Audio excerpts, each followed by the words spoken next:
So this is a pretty exciting chapter. A lot is happening, or a lot of fun stuff is happening. We're finding out what Loki's devil fruit is, essentially what it does. We're finding out what Ragnir's devil fruit is and essentially what that does. Luffy has a new attack. Zoro and Sanji are doing something. A lot to talk about, so let's get into it. At the beginning of the chapter, Sanji uses Diablo Jambe to burn away Summer's thorns that were enveloping Robin. Zoro cuts the thorns around the hostage children, and Luffy praises him. As expected of you, Zoro, I believed in you. So this is nice, some serious progress being made. Because, you know, the kids have been wrapped in these invisible thorns for almost a year now in real time.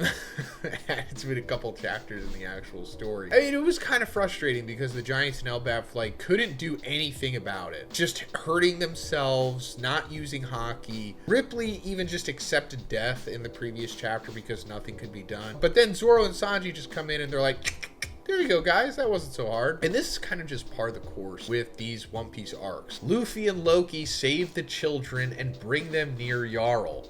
In a flashback, Jarl reveals Loki's devil fruit, the dragon fruit, mythical Zoan model Needhog. Jarl says that no matter who eats it, the user becomes the largest dragon in the world. But the size of that dragon is proportional to the size of whoever eats it. That's why its full potential can only be drawn out by an ancient giant. There it is. And it's exactly what we suspected for months now. Sometimes this happens. You know, sometimes we just fully guess what's going on with the story. Not always. Oda does throw us curveballs all the time, but this time we knew. And it's totally understandable. It was foreshadowed a lot in this arc. Yeah, Loki has a mythical Zoan devil fruit, the dragon model Needhog. And, you know, like we said before, most of the super powerful characters for the rest of the series are going to have mythical Zoan devil fruits because they're essentially the strongest devil fruits. You get to be a creature and you get to have powers along with it. It's like 2 or 3 devil fruits in one. Now, what we didn't know about this is that whoever eats it becomes the biggest dragon in the world, which is really interesting. I'm sure that ties into the original idea of where the fruit came from. And that makes sense because Rox was essentially looking for this devil fruit, right? And he specifically wanted Harold to eat it because Harold was an ancient giant, though that's because he wanted him to become the biggest freaking thing in the world. We still don't know how big he is comparatively to like Zunisha, who I think before this point was the biggest thing in the world, but maybe we'll get a better idea of it in this chapter because we're actually going to see more than one panel of it, or at least I'm assuming. But first, let's talk about the sponsor of this video,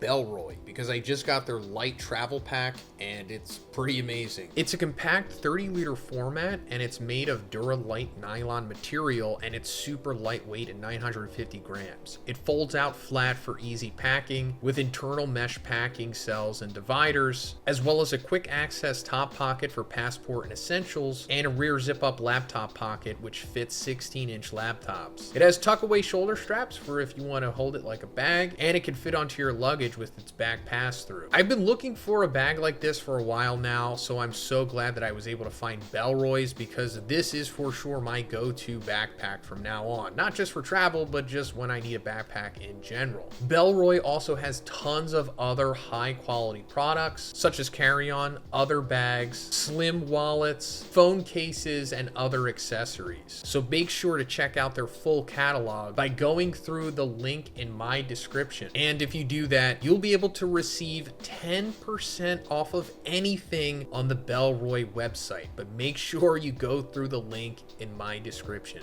Thanks, guys. Jarl also says that in Elbaf, a certain god of war possessed the Needhog devil fruit and wielded a weapon called Ragnir and clashed with the sun god in the past. Okay, so this is really interesting. I guess this is more Void Century lore, and I'm just going to assume that the character that we see fighting along Joy Boy in the Void Century War on the mural on the Atom Tree, I'm guessing this is the God of War. Maybe his name was Ares. We'll see, but this was like the Loki of the Void Century. You know, the way that Joy Boy is like the Luffy of the Void Century? I'm pretty sure that's what's going on here. And I guess once we eventually get to the Void Century flashback in a couple years, we'll see this God of War guy, and he'll be just, you know, like Loki of the Void Century. But as for it saying that they clashed in the past, this is probably foreshadowing that Luffy and Loki are going to fight.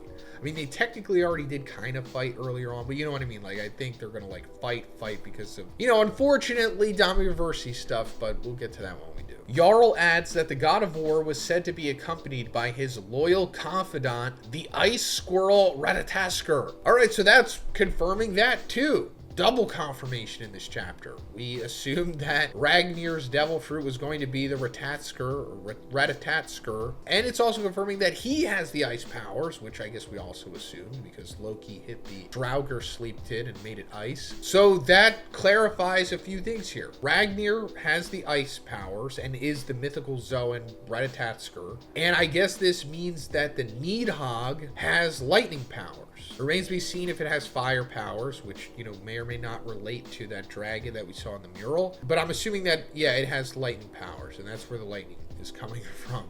Luffy uses a new Gear 5 technique in this chapter against Summers. It is called Gumu Gumu no Dawn Thor Rifle, a Gear 5 version of Gum Gum no Thor Rifle used in Dressrosa. His gigantic fist connects with Summers' entire body, brutally electrocuting him. LOL. This is cool. It always makes me wonder, like, how does Luffy come up with the names of these attacks? Because they always relate to the greater narrative of the story and pertain words and things that Luffy has no idea of. How is he electrocuting him here? I don't know. He just has lightning powers now, or he's like using the lightning that was being casted from Loki. I mean, he has grabbed lightning before. I guess he's grabbing it again here. Loki defeats most of the sleep tin monsters with his lightning powers. Emu in the Holy Land reacts to Loki and says, "I see.